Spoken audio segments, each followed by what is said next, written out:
Yeah, before that, I think the play of the game can't go unnoticed. The humility of our team is Peyton's shot at the end of the quarter, and you see guys around the league pass up on that shot or fake like they want to take it, and so that their numbers don't get messed up. And he takes pride in taking that, and that's winning basketball. So that's the first and foremost. That should have been the first question: is the ability of our everybody on our team to do different things that lead to winning. So I'm really tired of hearing about one guy or this guy or that guy, and everybody trying to make it out to be anything other than Celtic basketball. And everybody that stepped on that court tonight made winning plays on both ends of the floor. That's the most important thing. And then to answer your question, Jason makes greatness look easy. He does it in a lot of different ways. He does it on defense. He does it on rebounding. Does it on passing. Does it on screening. He's a tremendous player. It's hard to coach him, and he has the ability to affect the game in different ways. We're a different team. But it takes everybody to do it. That should answer everyone's question.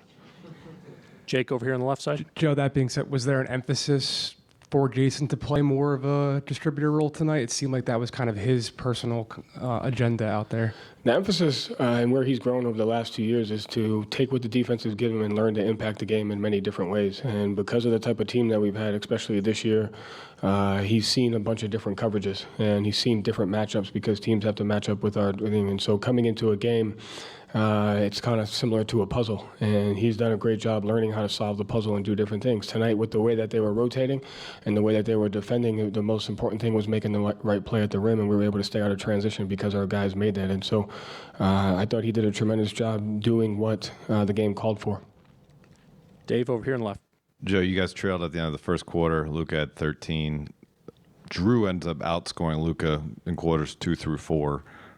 What allowed you guys to get him going on offense? And obviously, as you mentioned, a lot of you guys can do a lot of different things for you.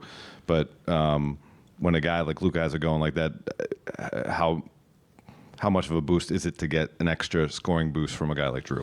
Yeah, I mean, listen, you got to take a look at, we gave up a 26-point first quarter and then 3 25-point quarters. In the 26-point first quarter, we fouled a 3-point, we messed up the 2 for 1 and fouled a 3-point shooter. For 3 free throws, Luka gets 2 shooting free throws. We give up a transition basket to P.J. Washington. P.J. Washington hits an above the break 3. That's almost 70% of the points there. So that, like, the game was going the way we wanted it to go, outside of the things that we can control. And I thought our guys took the poise and remained the mindset and the toughness to understand that. And then Drew, it's connected, and that's what people don't realize is, like, every guy on our team can't be at their best if this guy doesn't do that. So Jason's facilitating, Jalen's decision-making, that leads to Drew's playmaking. And the way that they're defending us, we have to make multiple plays, we have to have multiple drives. And I think Drew did a great job. Guys did a great job finding him. He did a great job attacking closeouts and then either kicking it back out for a second drive or getting, an open shot. And then what he can do defensively, it just goes back to everybody on the team works to impact the game differently every single night.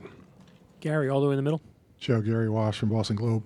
On the play that Tatum was blocked at the rim, Derek ran from the Mavericks in front of the Mavericks bench and caught Washington. I mean, that was sick. Yeah, it's uncanny. Yeah. I mean, we agree on that. I mean, what is it about him? He just makes an intangible plays. He hits the 27-footer to beat the shot clock. Like, it just seems like he is so reliable. I mean, can you touch on that? Oh, yeah. I mean, I think it just comes back to he's not defined by one thing. He's not if you were to ask, like, he's just a little bit of everything. He can handle and pick and roll. He can score and pick and roll. He can stay spaced. He's not defined by scoring. He rebounds. He plays defense. He can play pick and roll ball handler, the pick and roll screener. He's had blocks on bigs. And so he's just another guy that's selfless and wants to impact the game in any way that he can. And it looks different every night. And I think the thing about him is the confidence that he has to maybe go some possessions or half or, because teams are guarding us differently, his frequency can be impacted because of that at times. But he just fights to impact the game in different ways. John, over on the right. Joe, John Corrales, Boston Sports Journal. When a team is struggling shooting from 3, there might be a tendency to say, okay, we're just going to drive it.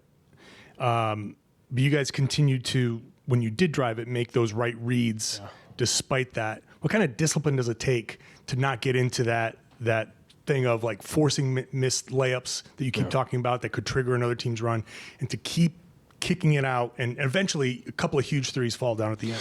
Yeah, listen, the most important thing is getting a good shot and not turning it over. So in the first half, even though we're missing, our expected points per shot was was much higher than theirs, and I liked every shot that we took, and that's the most important thing, is take what the defense gives you, whether it's a layup or there. And the second piece to that was our offensive rebounding, and so I think we had an offensive rebounding rate in the first half of like 41%, and died down in the second half. But like when you're not shooting it well, you still want to make the right plays so that it doesn't impact the other end of the floor, but you have to have the offensive rebounding capacity to get extra possessions, and I thought we did a really good job of that in the first half and had some timely ones in the second half. Joe Varden, The Athletic. Did Porzingis re-aggravate the calf, and what's your concern level for him for Game 3? No, 0. He's good. Next question, standing back left on 2. Hold on for the mic. Joe, Kari Thompson, Boston Globe. You touched on it briefly, but the buzzer beater that Porzingis, that Pritchard hit, huge shot, his only make of the night. What makes you trust him in those moments? He has the humility and the selflessness to not care if he misses it. He practices it and has an understanding of how a shot like that can impact the end of a quarter and can impact the run.